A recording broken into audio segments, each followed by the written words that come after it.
That's it, guys. Actually, thank you. Let us know if you guys have questions. I mean, I do have a couple of questions on here already that was sent to us via email.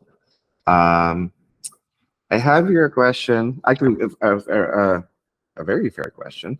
Um, Somebody's asking, is it worth paying for ChatGPT 4? Because just so you guys know, the free version of ChatGPT is currently at version 3 or 3.5, I think. 3.5. So at least based on my experience, and from what I've seen with ChatGPT 4, or at least the paid version, it does expound more on its answers. It actually understands more complex inquiries and questions as well, but it's noticeably slower in providing output. But again, I think that's because it goes through a bigger That's the trade-off, data right? model. Yeah, Yeah, it's and that's slower, fine. but it provides you, I think, more accurate Right. information. And yeah, from what I noticed, aside from the fact that it elaborates more, it's actually more creative as well. And then again, I think that's worth it, right? Yeah.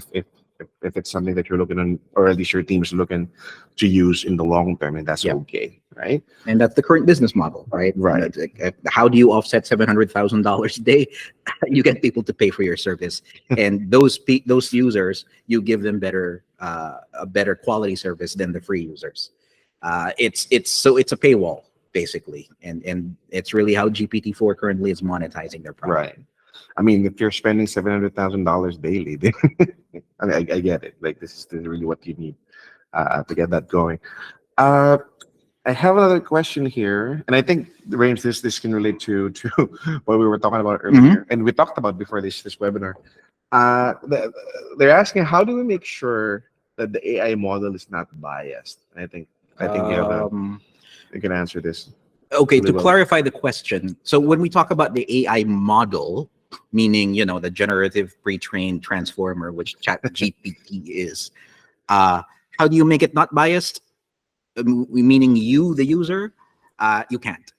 Yeah. Right. So this is the P in the pre-trained. It's already been trained on a certain amount of data, on certain information. So given that, it will carry the biases of that information. But if the question is not about the AI model, but how do we make sure the output from AI that we're getting is not biased, then what you can do is what you would do with a writer, with a regular writer. You would fact check, you would double check the sources, and that's how you get rid of bias, right? Although the companies themselves, including Google, are actively trying to make their AI not biased. If you search for Google AI principles, they came out with a statement that outlines the principles that they encourage not just their engineers, but all people who are using AI, who are developing AI apps to follow.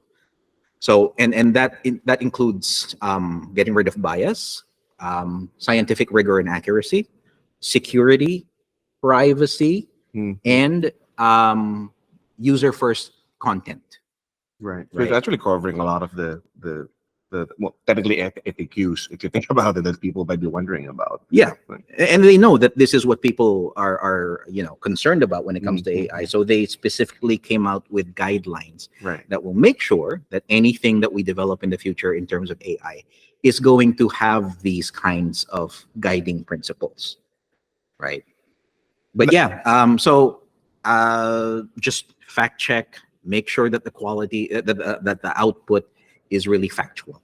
Right. And actually, this is a question from me. I mean, in terms of how secure are these AI platforms? Because I've read about it before. Like there was a data leak before, like some personal information that came out. Well, what do you think Using about the output. Right. The Right. output was of someone's personal information. Right. Like somebody tried to look for personal information of somebody. The AI platform picked it up. They got Published. doxxed, Right. basically. Right. Yeah, it'll happen, especially if for some reason your personal information is out there on the internet, which is again bad idea for Right. everyone. But again, this is something that the AI creators or the AI programmers and developers are watching out for. That AI does not scrape private information, Right. and is part of, again, Google's guiding principles for AI. And as a user, I mean, like, don't put your personal information out there. I guess it's just one of the few things you have to think about, right? So that it won't be Generally a scraped good by, idea anyway, you know? not to have your private information online. Right. Waiting for more questions. Anybody else? Yeah. Howard or Hoffman, you guys have questions? Yeah, just shoot. Put them in the chat. Yeah, let us or know. yeah. Okay. Check the email. Is there anything in there? Not That's about it. No. anymore. I think we have everything, unless again you guys here have any other questions. Yes, Hoffman, we'll have a recording, and we'll be uploading it in the next couple of days on YouTube. Then we'll post it on our social media. But yeah, thank you for the feedback. If you guys don't have any other questions, that's it for us. Rames, you have anything else or any other? Anything No, I else? think I've gone on and on about it. I mean, sorry if I went a bit. I just love, like, I've been following AI for the longest time. I am a science fiction nerd. So when it started, like, oh, it's related to my work now. Actually, yeah, that's true.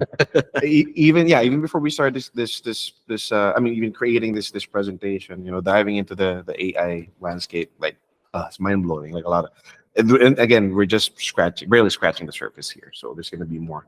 But yeah, thank you guys, appreciate it. Again, I'm CJ. I have Rames with me, and this has been KEX Plus by SEO Reseller. We'll see you again soon.